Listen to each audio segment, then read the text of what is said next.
The little match girl. The little girl lives with her mother and father. The wind comes in through the walls of their cold little house. Anne Marie. The girl's mother cries one day.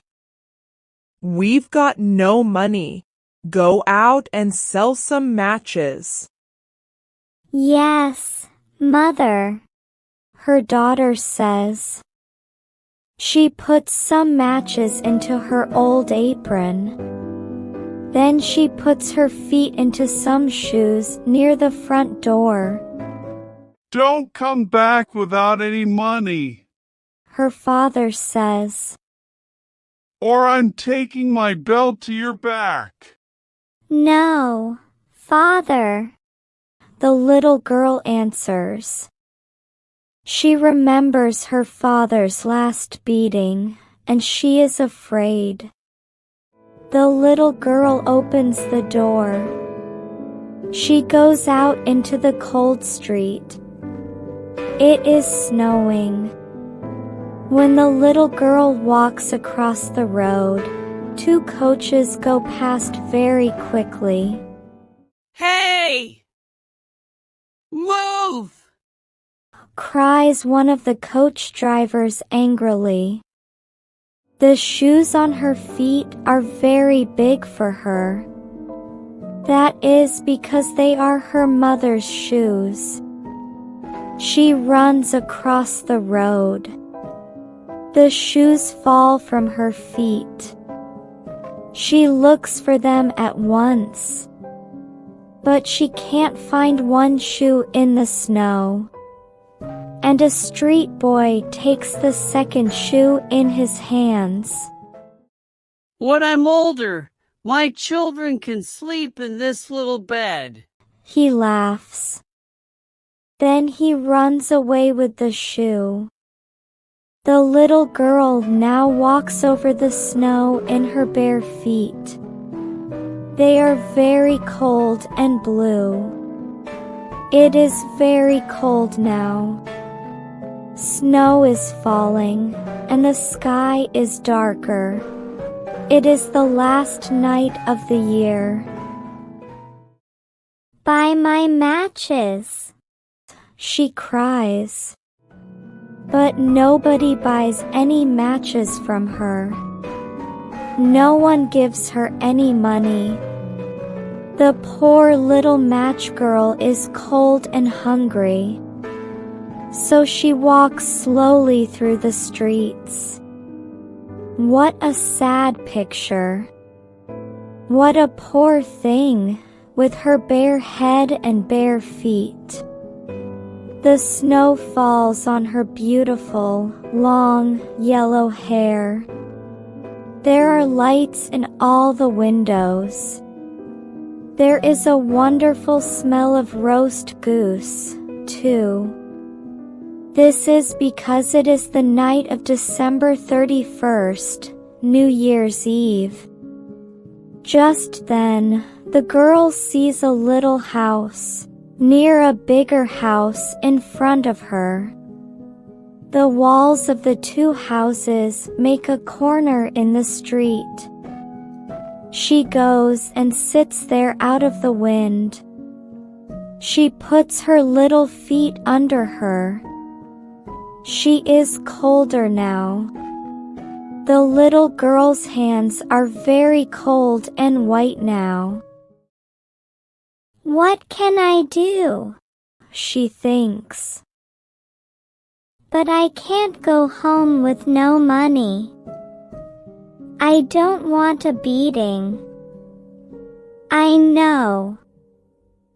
I can take one little match and strike it against the wall. Perhaps then my cold hands can be warmer. The little girl takes a match. She strikes it against the wall. Are rich. It makes a nice noise, and gives a good light, too.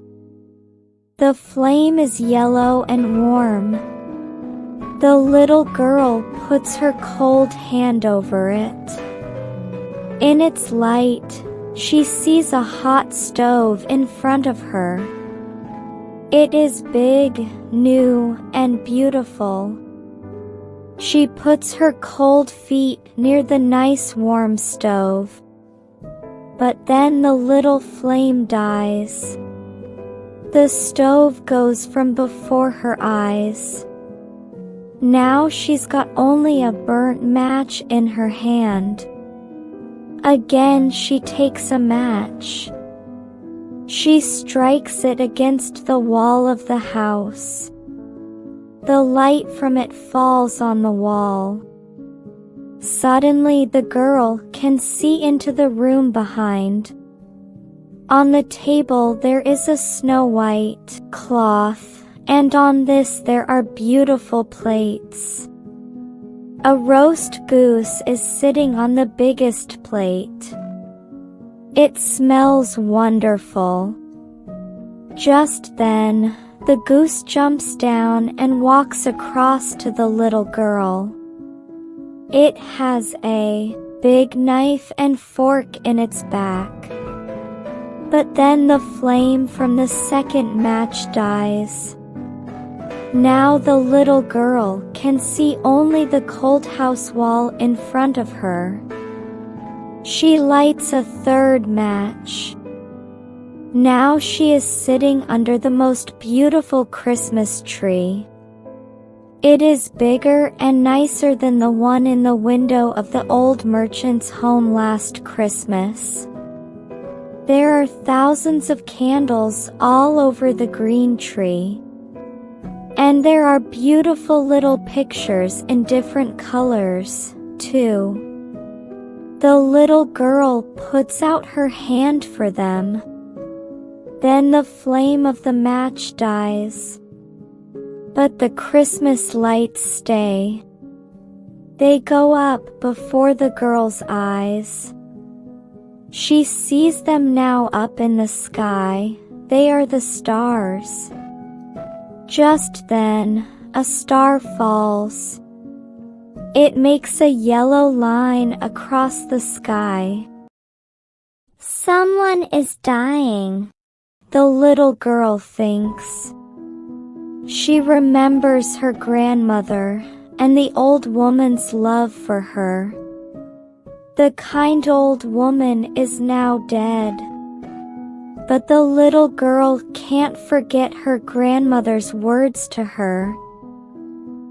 When a star falls, a soul is going up to God. Again the little girl strikes a match on the wall. In its light, she suddenly sees her grandmother. "Oh, grandmother! It's you!" The child cries. "Please don't go away when the match flame dies." She quickly lights lots of matches. She doesn't want to lose her grandmother again. And all the matches make a big, yellow flame lighter than the day. Now the old woman is taller and more beautiful than before. "Grandmother, please take me with you," the girl cries. Then the grandmother takes the little girl in her arms. They fly up happily into the sky. They aren't cold or hungry or afraid now because they are with God. In the corner, against the wall, the little girl sits. Her mouth is smiling. But she is cold and dead, frozen on the last night of the old year. The New Year's sun looks down on her sad little body the next morning. In one hand, she's got lots of burnt matches. Poor thing dead in the cold street, people say. No one knows about her beautiful visions of the night before. Nobody knows of her happy feelings now with her grandmother on that wonderful New Year's Day. The end. Hope you have enjoyed the reading. Don't forget to like and subscribe to the channel. And find more fascinating and exciting stories from the description below the video.